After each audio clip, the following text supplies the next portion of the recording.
आज हम लोग पढ़ेंगे एक एक करके मौलिक अधिकार। टोटल मौलिक अधिकार 6 हैं। तो आज हम लोग इसमें इस क्लासेस में हम लोग पढ़ेंगे टोटल अनुच्छेद 14 से लेकर के अनुच्छेद 18 यानी समता का अधिकार, समता या समानता का अधिकार इसमें हम लोग पढ़ेंगे। तो यहाँ सबसे पहले हम लोग स्टार्ट करेंगे अनुच्छेद 14, 15, 16, 17 और 18। इन्हीं 4 अनुच्छेदों में आपका दिया गया है समता का अधिकार या समानता का अधिकार, राइट्स टू इक्वालिटी।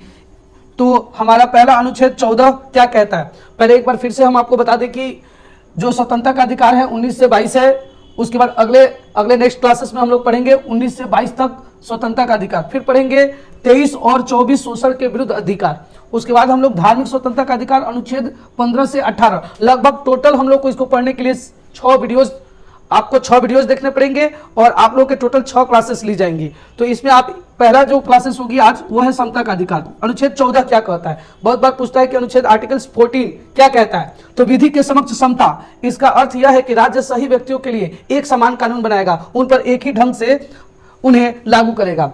आर्टिकल्स 14 क्या कहता है कि संविधान जो भी कानून बनाएगा वो सब एक तरह का कानून बनाएगा, यानी जो कानून मुझ पे लागू होगा वही कानून आप पर। ये नहीं कि हिंदुओं के लिए अलग कानून, मुसलमानों के लिए अलग कानून, और वो भी ऐसा कोई कानून बनाएगा जो सबके समान लेवल का हो। कोई भी कानून बनाएगा सबको एक लेवल के देख करके बनाया जाएगा। उसके बाद अनुच्छेद 15 क्या कहता है, धर्म, नस्ल, जाति, लिंग, जन्म स्थान के आधार पर भेदभाव का निषेध। राज्य, धर्म, मूल, वंश, जाति, लिंग, जन्म स्थान आदि के आधार पर नागरिकों के प्रति जीवन के किसी क्षेत्र में भेदभाव नहीं किया जाएगा। पहले ना, आज से बहुत साल पहले, ठीक है, लगभग कई दशकों पहले लोगों के साथ भेदभाव होता था कि कौन इस जाति का है, लिंग के आधार पर होता है, वो स्त्री है, वो पुरुष है। फिर उसके बाद लोगों को नीचे कास्ट के जो भी होते थे, जैसे डोम, दुसाद, ये सबको जिस कुएं से पानी पीते थे ना, उनको पानी नहीं पीने दिया जाता, तो सब लोग पीछे हट जाते थे। बड़े जात के जो लोग होते थे वो पीछे हट जाते थे। इसीलिए ये एक कानून है, अनुच्छेद यानी आर्टिकल्स 15, ठीक है। आर्टिकल्स 15 पर एक मूवीज भी बनी है, ठीक है। वो लगभग यही उस मूवीज में दिखाया गया है कि कैसे लोगों के साथ भेदभाव होता है और लोग छोटा बड़ा, अमीरी गरीबी, जात पात, भाषा, धर्म आदि के नाम पर एक दूसरे से भेदभाव करते हैं। तो इसके बाद हम लोग का अगला जो आता है वो है अनुच्छेद 16। अब अनुच्छेद 16 क्या है, थोड़ा सा ध्यान से देखिएगा। लोक नियोजन के विषय में अवसर की समता, राज्य के अधीन किसी पद का नियोजन, नियुक्ति से संबंधित विषयों में सभी नागरिकों के लिए अवसर की समानता होगी। यानी कोई भी भर्ती, बहाली, कुछ भी आता है तो सबको समान, उसमें सबको मिलेगा अवसर। अपवाद में है अनुसूचित जाति, अनुसूचित जनजाति और पिछड़ा वर्ग। तो आप देखिएगा इनको विशेष अधिकार मिला है, सबको बराबरी का अधिकार मिला है, लेकिन इधर अपवाद में इनको छोड़ करके अनुसूचित जाति, अनुसूचित जनजाति और पिछड़ा वर्ग, शेड्यूल कास्ट, शेड्यूल ट्राइब, इन लोग वगैरह को छोड़ करके जो बाकी जनरल होते हैं, ओबीसी, ईबीसी, ये सब लगभग ऊपर में जो जाते हैं, ठीक है, तो उनके लिए अलग अलग प्रावधान बनाया गया है। तो ये आपका अनुच्छेद 16 में है। अनुच्छेद 17, अस्पृश्यता का अंत, अस्पृश्यता के उन्मूलन के लिए किसी दंडनीय अपराध घोषित किया जाता है। अस्पृश्यता क्या है, अस्पृश्यता मतलब होता है छुआछूत।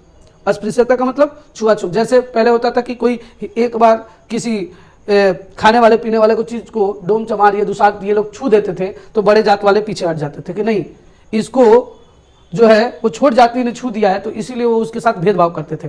तो ये आपका अनुच्छेद 17 कहता है अस्पृश्यता का अंत, कि हम किसी के साथ छुआछूत इस तरह का भेदभाव नहीं करेंगे। एक अनुच्छेद 18, अनुच्छेद 18 उपाधियों का अंत, सेना या विद्या संबंधित सम्मान के सिवाय अन्य कोई भी उपाधि राज्य द्वारा प्रदान नहीं की जाएगी। एक है सेना और एक है विद्या संबंधित अन्य कोई भी उपाधि राज्य के द्वारा प्रदान नहीं की जाएगी। भारत का कोई भी नागरिक किसी अन्य देश के बिना राष्ट्रपति की आज्ञा के कोई उपाधि स्वीकार नहीं कर सकता। सपोज डैट कोई भारत का नागरिक है और उसको कोई बड़ा पोस्ट दिया जा रहा है, वो आपका विदेशों में, ठीक है, तो उसको बिना भारत में के राष्ट्रपति के बिना आज्ञा का वो स्वीकार नहीं कर सकता, उसे लेनी ही होगी। तो ये आपका अनुच्छेद 18 कहता है कि अगर हम विदेश में हैं तो सबसे पहले हमें कोई भी वहां की उपाधि प्राप्त करने से पहले राष्ट्रपति की अनुमति लेनी होगी। तो आई थिंक, मुझे लगता है कि आपको अनुच्छेद 14 से लेकर के अनुच्छेद 18 तक कोई कठिनाई नहीं हुई होगी। अगर किसी प्रकार का दिक्कत आए तो आप कमेंट सेक्शन में लिख सकते हैं और आप लोग नेक्स्ट क्लासेस में भी आप पूछ सकते हैं।